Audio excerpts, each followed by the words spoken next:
Okay, this is a demonstration of a few of the features of the new Whiteboard app, which is still in preview. But imagine I'm going to be teaching a science lesson or a maths lesson.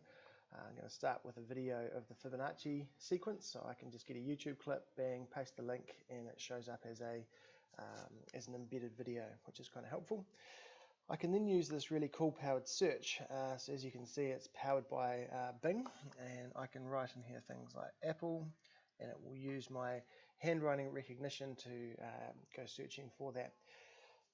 In the full version, I should be able to just handwrite directly on the whiteboard and it will pick out these keywords. But as you can see here, it's found a three-dimensional model of an apple, which I can just interact with my finger or pen.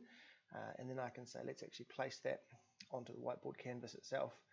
I can drag that around and resize that as I see fit.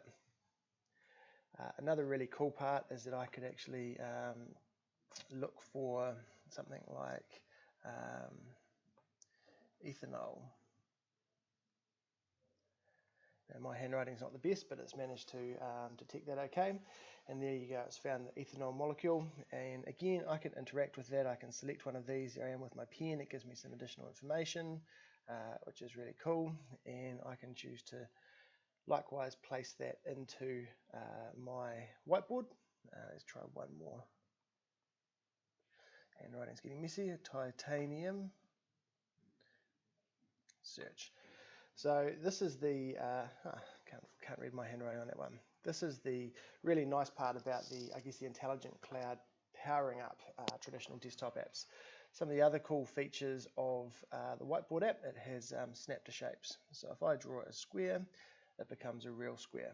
If I draw a triangle, it becomes a real triangle, and same with a circle as well, which is all well and good. But if I now select my triangle, it will actually show me the angles within, and I can move it around and they will change on the fly. Hopefully for 90-degree angles, yes they are. Again, I can kind of stretch those out.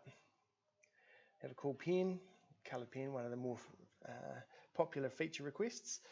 But this is really nice. I can use all of this, but where it really gets interesting is down in the bottom left where I have my different types of whiteboards. I can switch whiteboards.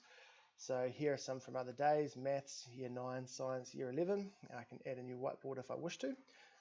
Or I can actually send everything on this whiteboard directly to the OneNote class notebook. So I can copy it to the collaboration space so all the students can interact with it themselves.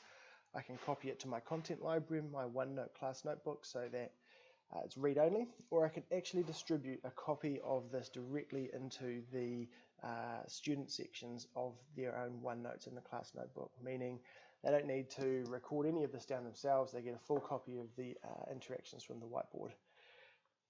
Two other things to show real quickly. A nice ruler, which you can move around, shows the angles in the middle and helps me draw very straight lines, which is helpful.